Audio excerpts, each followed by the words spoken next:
Eu quero partilhar uma palavra de Deus convosco. Está em Atos, capítulo 3, a partir do versículo 19 ao versículo 26. Eu vou ler convosco. Diz assim a palavra de Deus: Arrependei-vos, portanto, e convertei-vos para que os vossos pecados sejam apagados, e assim venham tempos de refrigério da presença do Senhor. E Ele enviará Jesus Cristo, que já vos foi pregado, ao qual é necessário que o céu receba até os tempos da restauração e de todas as coisas, das quais Deus falou pela boca de todos os seus santos profetas, desde o princípio do mundo.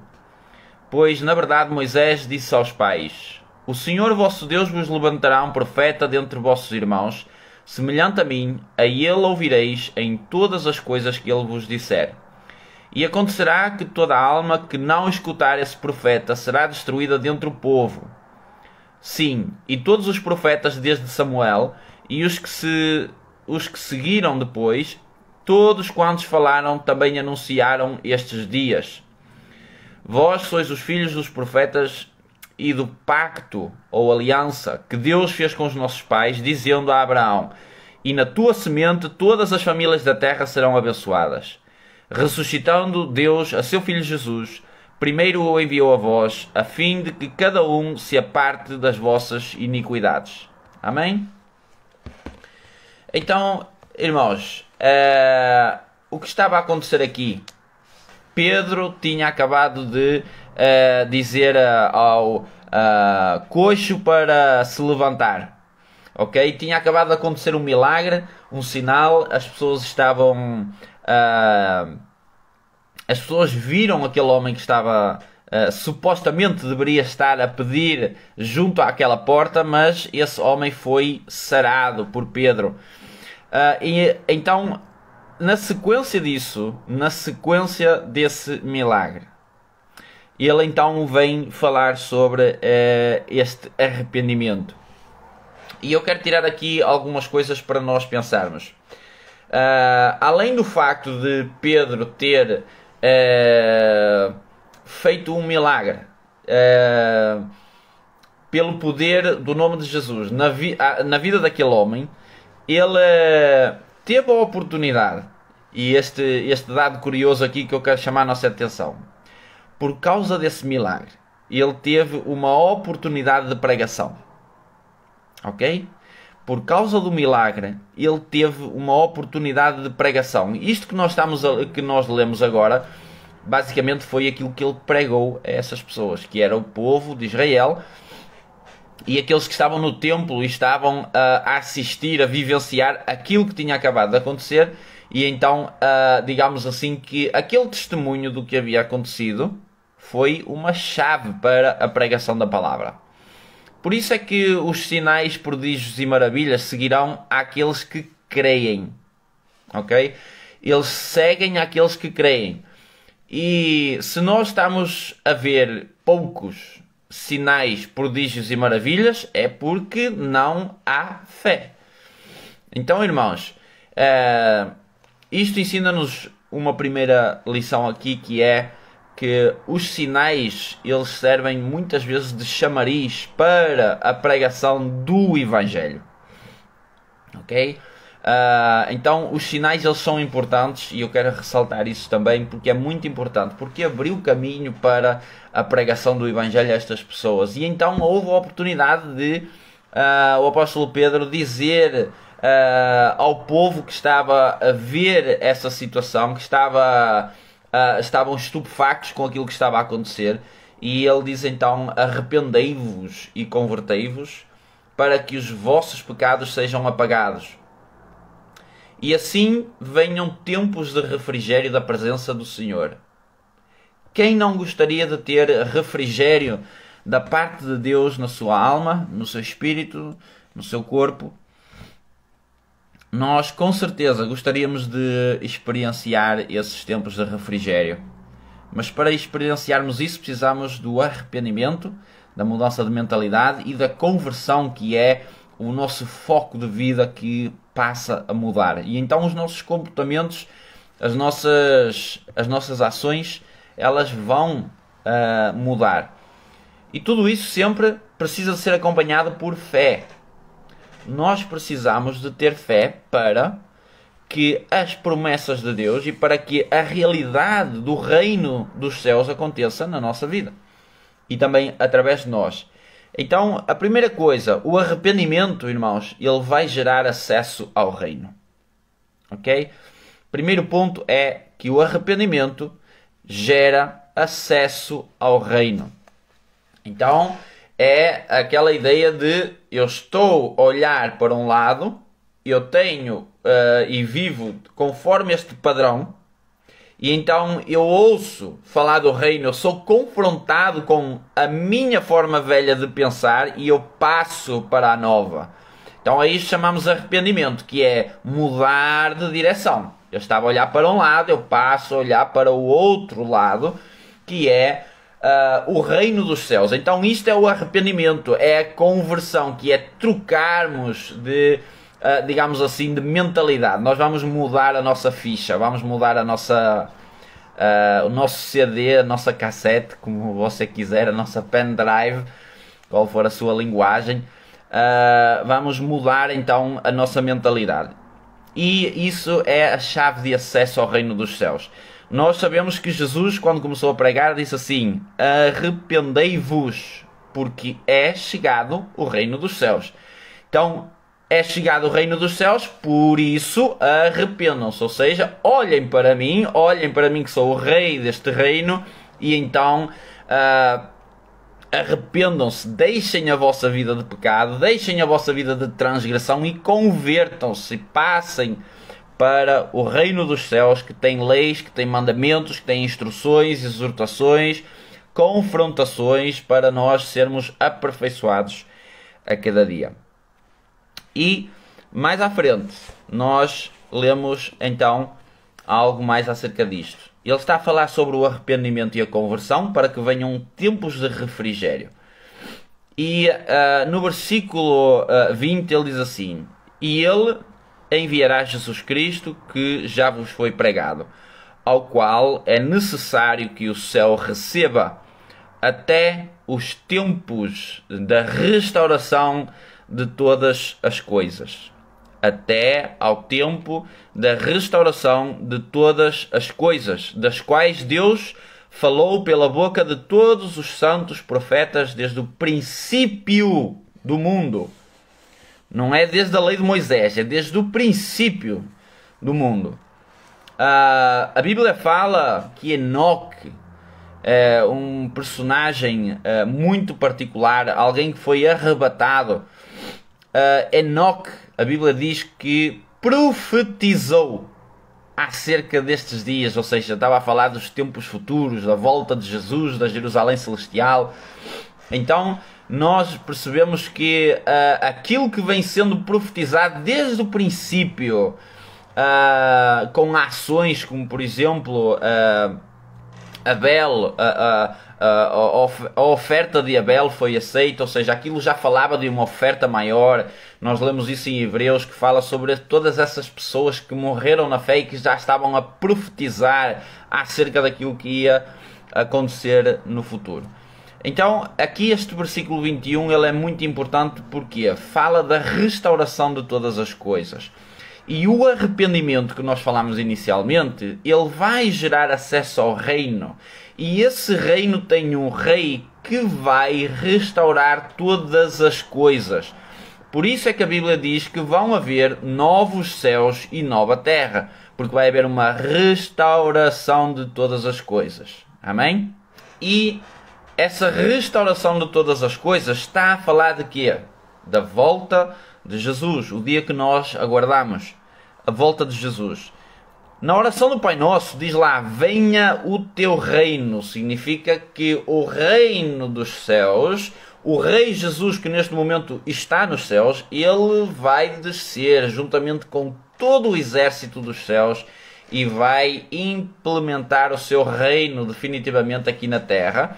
Então, Jesus voltará para restaurar todas as coisas, ou seja, aquilo que foi perdido lá no Éden, aquele relacionamento, aquela plenitude do ambiente da terra, e do ser humano restaurado, isso é a restauração de todas as coisas, o que a Bíblia fala de novos céus e nova terra, ou seja, uma restauração sobrenatural que Jesus vai trazer para a terra. E a igreja, que somos nós, enquanto estamos aqui, aguardamos esse momento, aguardamos esse tempo. E então o rei voltará para restaurar todas as coisas. E fala então aqui também que isto já foi falado pela boca de todos os seus santos profetas desde o princípio do mundo. Isto significa que tudo aquilo que está no Antigo Testamento, tudo isso vai nos mostrar e vai nos dar instruções acerca do presente século, aquilo que nós estamos a viver agora. Fala não só do nascimento de Jesus, da sua morte e ressurreição, mas também do período em que a igreja está na terra, a igreja está a aguardar a segunda volta de Jesus, que vai restaurar todas as coisas. Então, o Antigo Testamento, ele vai complementar tudo aquilo que está no Novo Testamento. Por isso, quando nós lemos Bíblia Sagrada, nós não podemos literalmente desvincular Antigo do Novo.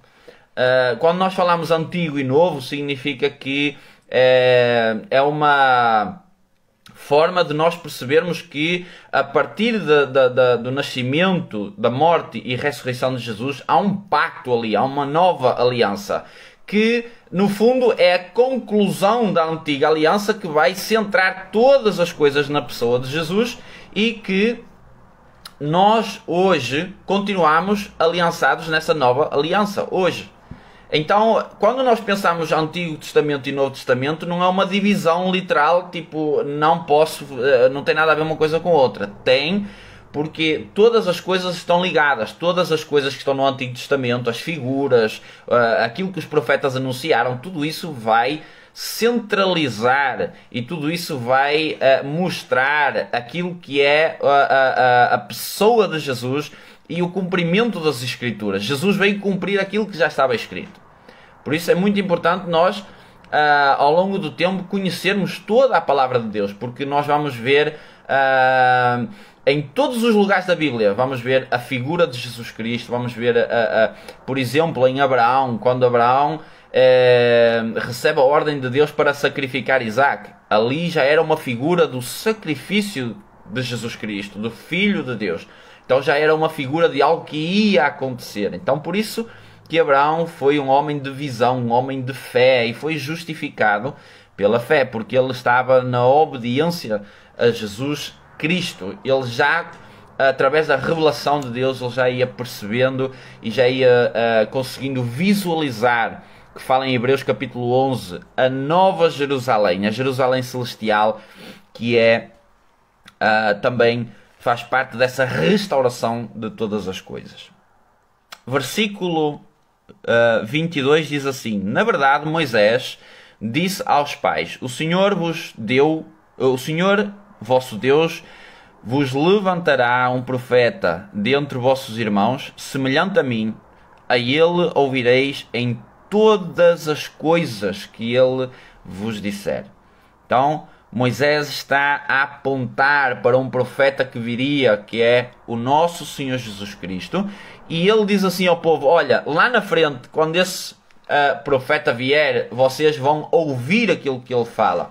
Então, o próprio Moisés não estava a falar dele próprio, ele próprio já estava a apontar para a visão da volta de Jesus, do nascimento de Jesus, do profeta, do verdadeiro profeta, o Verbo de Deus, que viria para resgatar todo aquilo que queria. E diz assim no versículo 23: e acontecerá que toda a alma que não escutar esse profeta será destruída dentre o povo. Então, todos precisamos ouvir o profeta Jesus para não sermos destruídos. E é interessante aqui que diz: toda a alma que não escutar este profeta será destruída dentre o povo. E está a falar de uma coisa muito específica, que é a nossa alma.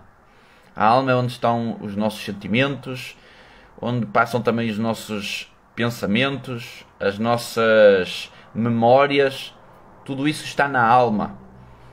E diz aqui que toda a alma que não escutar esse profeta será destruído.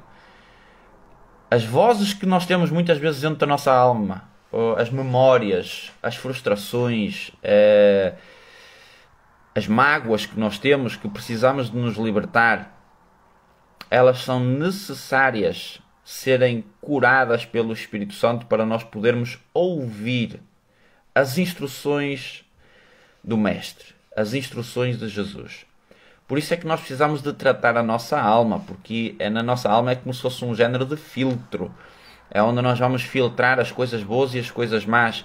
E quando a nossa alma está ansiosa, quando a nossa alma está preocupada, por exemplo, os dias que nós estamos a viver, as preocupações, a ansiedade, o que é que vai acontecer, o que é que não vai acontecer. E Jesus, ele diz assim, para nós entregarmos o nosso fardo a Ele. Nós entregarmos o peso que está dentro do nosso coração, confessarmos as nossas ansiedades a Ele, porque assim, dessa forma, nós vamos experimentar a paz que excede todo o entendimento. Então a alma de cada um de nós é extremamente importante para Deus.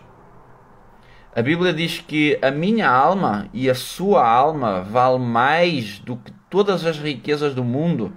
Nenhuma riqueza do mundo, ouro, prata, nenhuma pedra preciosa em grande quantidade, ou toda a quantidade do planeta Terra, serviria para pagar o preço da minha alma e da sua alma. Então, isto mostra-nos a dimensão e a importância de nós termos a nossa alma aquietada, em paz e serena para podermos ouvir a voz do Espírito Santo. A verdade é que nós temos tantas vozes dentro de nós muitas vezes e confusões às vezes até acerca da própria palavra de Deus, porque Satanás tem todo o interesse em causar confusão na mente do povo, para distrair o povo com aquilo que não é necessário, para nós não podermos absorver o conteúdo verdadeiro da palavra. Então, nós precisamos de pedir ao Espírito Santo para cuidar da nossa alma, tratar a nossa alma. E isso significa que vai ser necessário arrependimento. Vai ser necessário assumir que há um problema dentro de mim que eu preciso de tratar. E essa é a parte mais difícil que muitos de nós enfrentam todos os dias, que é, por exemplo, nós vamos trabalhar, nós vamos fazer alguma atividade e a nossa alma está a trazer um reflexo cá para fora. As coisas que estão cá dentro, aquilo que está a provocar pensamentos na minha mente, é fruto daquilo que está dentro da nossa alma, do nosso coração, do nosso intelecto. Nós precisamos deixar o Espírito Santo tratar a nossa alma, para nós podermos ouvir, porque no meio das confusões, no meio das distrações, a nossa alma perde o foco e nós corremos o risco de não escutar esse profeta, o Senhor Jesus Cristo. E acontecerá que toda a alma que não escutar esse profeta será destruída dentro do povo. Jesus, quando dá o exemplo do semeador, usa a parábola do semeador que saiu a semear, ele fala de semente, e a semente caiu em diferentes terrenos. E diz lá que uma das sementes caiu entre as pedras, e como tinha pouca terra, cresceu, mas foi abafada pelas pedras, porque tinha pouca raiz. E as pedras as distrações do mundo, as distrações que estão à nossa volta, as distrações que o anticristo provoca e influencia para que nós sejamos distraídos e para nós não estarmos focados na palavra de Deus. Então a nossa alma vai estar distraída. Nós não vamos estar com a nossa alma quieta, sossegada, para ouvirmos a voz do Espírito Santo. E ele fala também que há uma outra semente que cai no meio do caminho e que vem o pássaro e toma aquela semente. Significa que Satanás, nós sabemos que a Bíblia ensina que há as flechas inflamadas do inferno que vêm para entupir a nossa mente, que vêm para distrair. Então Satanás rouba a nossa atenção e tira de nós a semente que foi lançada com a distração, com a persuasão, com a dúvida, com o questionamento. Então, igreja, quero deixar esta mensagem aqui conosco. O arrependimento vai nos levar a um acesso ao reino e que toda a palavra de Deus, ela é centrada em Jesus e na sua obra redentora, porque Jesus vai restaurar todas as coisas. E esse tempo vai chegar, e esse tempo é o tempo que fala na palavra de Deus em que não se ouvirá mais falar de guerra, não haverá mais choro, não haverá mais pranto, porque estaremos para sempre com o nosso Mestre. E todos nós precisamos de ouvir o Senhor Jesus Cristo. Todos nós precisamos de apaziguar a nossa alma, precisamos do auxílio do Espírito Santo para nos ensinar a trabalhar, a lidar com a nossa alma, para nós sermos sarados, tratados pelo Espírito Santo e podermos ter uma alma quieta e sossegada para ouvirmos a voz maravilhosa do Espírito Santo e podermos receber a instrução, a visão e sermos alimentados na nossa fé e relembrados pelo Espírito Santo daquilo que são as poderosas palavras de Jesus Cristo. No versículo 25, para terminar: vós sois filhos dos profetas e do pacto que Deus fez com os nossos pais, dizendo a Abraão: e na tua semente todas as famílias da terra serão abençoadas. Então, se nós temos fé em Cristo Jesus, a promessa, o pacto que foi feito com Abraão, de que todas as famílias da terra, repare que não é eu, é a minha família, a sua família, as famílias de toda a terra seriam benditas. Quem crê tem acesso a esta promessa, pelo pacto que Jesus fez na cruz connosco, um pacto de sangue, que vai permitir a cada um de nós sermos uma família abençoada na terra. Eu e você podemos ser e ter pela fé, e devemos profetizar que nós e a nossa casa serviremos ao Senhor. Amém? Então agarremos esta palavra com fé, entendendo que o acesso ao reino é desbloqueado pelo arrependimento. E nós precisamos de aguardar a restauração de todas as coisas. Por isso que o apóstolo Paulo diz que os nossos olhos têm que estar nas coisas de cima, não nas de baixo. A palavra de Deus diz que nós habitamos com Cristo nas regiões celestiais. Não é aqui na terra. É nas regiões celestiais. As regiões celestiais é o céu, onde o trono de Deus está. Ou seja, há uma comunicação plena entre o céu e a terra. E há um tempo em que Jesus vai voltar para restaurar todas as coisas e implementar aqui na terra o seu reino, juntamente com a sua igreja. Amém?